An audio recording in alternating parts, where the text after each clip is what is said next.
أعوذ بالله من الشيطان الرجيم بسم الله الرحمن الرحيم أرأيت الذي يكذب بالدين فذلك الذي يدع اليتيم ولا يحض على طعام المسكين فويل للمصلين الذين هم عن صلاتهم ساهون الذين هم يراءون ويمنعون الماعون. So that's the final ayah, يمنعون الماعون. This ayah and وَلَا يَحُضُّ عَلَى طَعَامِ الْمِسْكِينَ are depicting the same reality, but it's taking the final step. So notice this surah began with an attitude that's inside the heart, lying against the religion. Then it transferred, the discussion became crimes against people.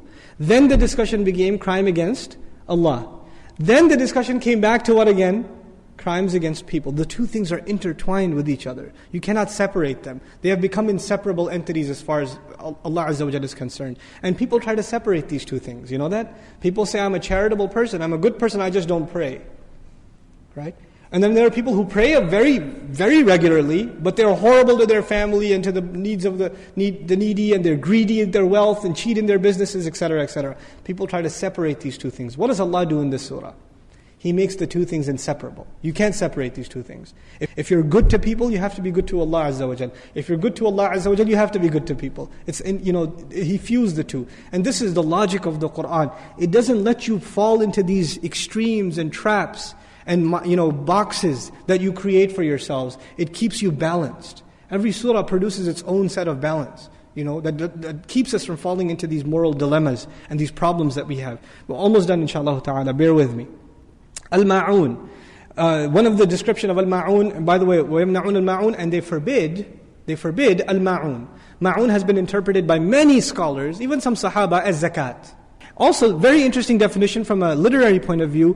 هُوَ مَا لَا يُبْخَلُ بِهِ كَالْمَاءِ وَالْمِلْحِ وَالنَّارِ. It is that which you cannot possibly be cheap in, like water. You can't possibly be cheap in it. But Allah says at the end of this surah, they forbid even ma'un. They are that cheap. They are that, hard of the heart. It's not even bukhl here. There's something more here. They can't see a smile on somebody's face. They can't find themselves doing something good for someone. The first thought that comes in their mind is, why should I help him? Why should I help you? Why should I give you some help? Why should I give you a ride? I don't care. I don't owe you anything. I don't need this. This attitude, not that I can't, not that you need to use it if you don't use it. I just don't want to. I don't like you. I don't want to help you. This is, qaswat al-qalb, the hardness of the heart. Meaning Allah mentions things one after another that make your heart harder. And it comes to the point where even somebody asks you for something small, they ask you for a napkin, they ask you knock on your door from the neighbor and they say, can I have some salt? No! And you slam the door in their face. Think they're going to get salt from me? Pathetic. This is a pathetic attitude. But this is how low a person will reach. And you call yourself leaders, you call yourselves custodians of the house of Allah. Allah Azza wa Jalla says, أَطْعَمَهُمْ مِنْ جُوعٍ in the previous surah. I fed you. I gave you food. And you're going to act like this? It's like it's yours? You can be like this if it was yours. I gave you the food. And you're going to hold it back like this? SubhanAllah, the contrast between what Allah demanded, what He gave them, and the behavior that they're showing. So, this surah, as far as the teachings of the deen, one of the core teachings of the deen, even if you don't remember the ayat and the proofs and the evidences, the teaching, the lesson for life in this deen is essentially very, very simple. The two things that will keep your heart soft and prove to you that you are not in denial of the final reward and punishment. The deen, that deen. The two proofs of it are how you pray and how much you give.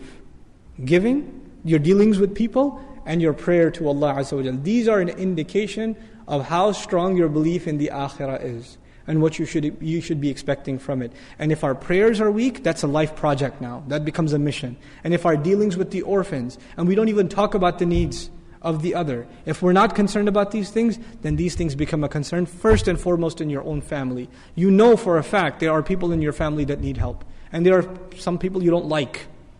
You don't like your cousin, you don't get along with him, but he needs help. You don't like your aunt, she yells at you, she's annoying, but she needs help, she's financially in need. These people deserve it no matter what, because you're not doing it for them.